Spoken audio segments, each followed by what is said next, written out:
So Robert just shared with us that while he was in hospital, um, God revealed to Robert that he would be with him, and that Robert, that Robert no longer needed to be afraid, but that but that he was going to be loved. He is loved, and he was going to be loved. And it's very beautiful, isn't it, Robert? Very beautiful. Thank you, Robert. Thanks for sharing. Anybody else? It's very difficult to top or to add to what's being said, because I think there's so much that can be said about the Easter event, the cross. But I think, now where do we go from here? What does the gospel look like? How do we preach the gospel? And I think in the light of what we find at the beginning of John, the arche, the Supreme Being, has come. I find a sense and also a feeling when I read the Church Fathers is they didn't make an effort to go out and dismantle belief systems. What they did, and what you find also in the Gospels, the emphasis is we all point to Christ, and we point to Him. Now, I think one example I might give is if a scenario might be is I might come across a Muslim, and of course Muslims believe in Allah. We don't have to argue, go into apologetics and try and, outprove what we're trying to say. We're pointing people to Christ, and what we say to them is, what you believe is behind everything has come. As the man, Jesus Christ, this is what has happened, and this is what it means. Right? Our role in preaching the gospel is we point and declare as witnesses of His majesty. Even to somebody who believes in evolution as perhaps an atheist. So what we're saying, there is one behind the Big Bang, and He has come. I think the approaching the gospel with the idea of union takes a lot of the work out of the gospel and how we present it to other people. Because whatever their belief system is, we can go behind that and say, well, the one behind all that has come as the man, Jesus Christ. This is what He did, and this is what it means. And I think this is what Jesus is alluding to when He meets the Samaritan woman. Basically what He's saying to the Samaritan woman about worshipping here and there is, you've got no idea what you're talking about. Salvation is being given to the Jews, and that gives us the interpretive context of what the event of His coming means, what the event of the incarnation, His life, and His passion, His death on the cross, His resurrection, and His ascension has a specific meaning in the Hebrew framework of thought, and that's carried on quite strongly, very strongly. Now, we're talking about union here, right the way through the early church fathers, and somewhere along the line, we've gone off course, severely off course, and we've suddenly found that we've got a gospel where we have to go out and fight and argue and debate, right, as if we're speaking for Christ instead of allowing Christ to speak on His own behalf by the Spirit, and the Spirit to witness in our heart. We point to Him. And I think if we take a serious look at our own encounter, it's Christ reveals Himself. Often simply because somewhere along the line we've been pointed to Him, and He opens our eyes.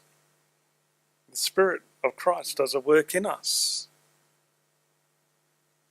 So I think personally I find in understanding that a lot of pressure has been taken off.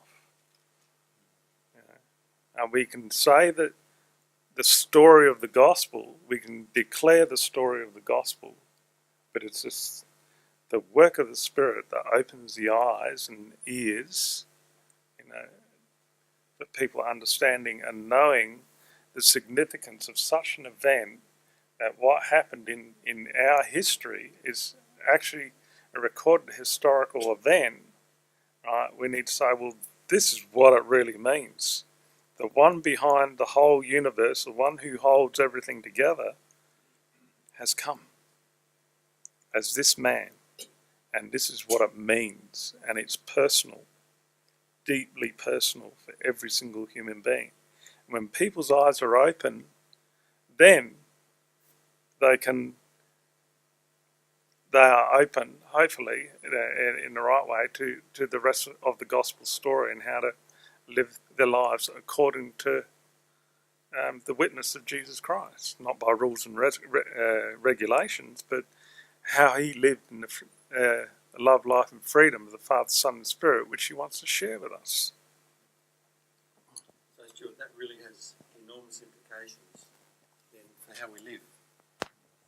That we're not called to go out and change the world, but we're called simply to love our neighbour as we have been loved. And so as we let God love us, so we love our neighbour.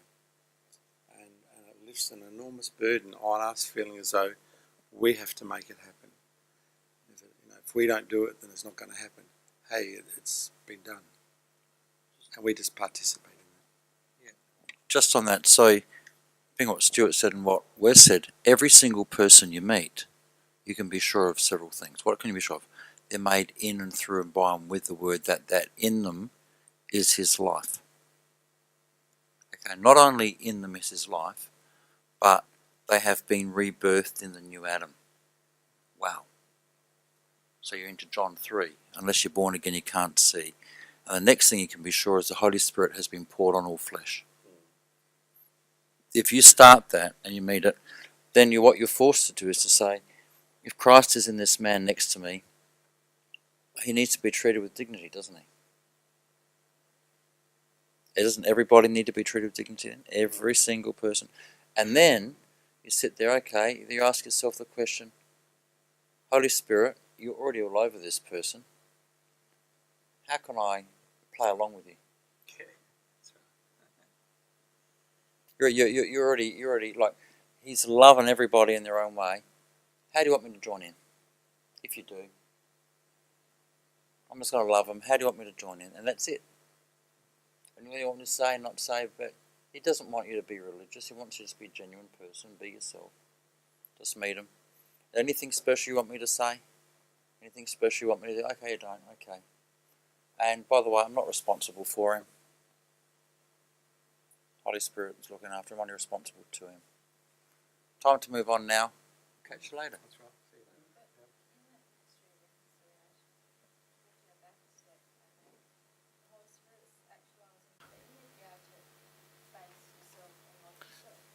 later. Marie's saying for the tape that in the Ministry of Reconciliation, I have to have been able to receive the love coming to me and actualise that within me and face Christ in me and face myself for me to be a vessel of reconciliation to someone else. Yeah, and then I have to change. Because if I think that God's distant from me, I think God's distant from him. And Marie's right. If I don't believe Christ's in me, I have trouble thinking Christ's in him.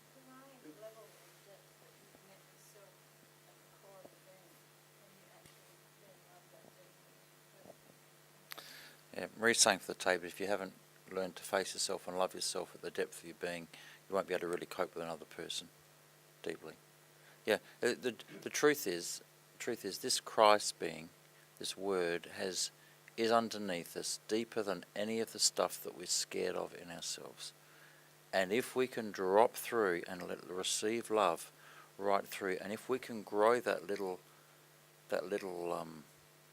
river of love that's coming through us and hang there, if we can keep our ego and our conscience, our awareness and our being there's enough life in there for me to cope with my fears. There's enough life in that for me to cope with my traumas. There's enough life in that for me to cope with myself over time. The answer is actually receiving love. Hmm.